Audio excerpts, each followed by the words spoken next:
Selamat sejahtera semua. Nama saya Danusha Naidu Anak Perempuan Subramaniam.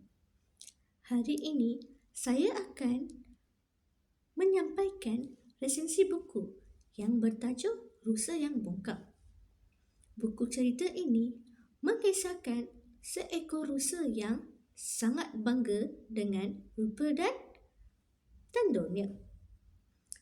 Rusa itu sering memandang rendah serta mengejek haiwan lain.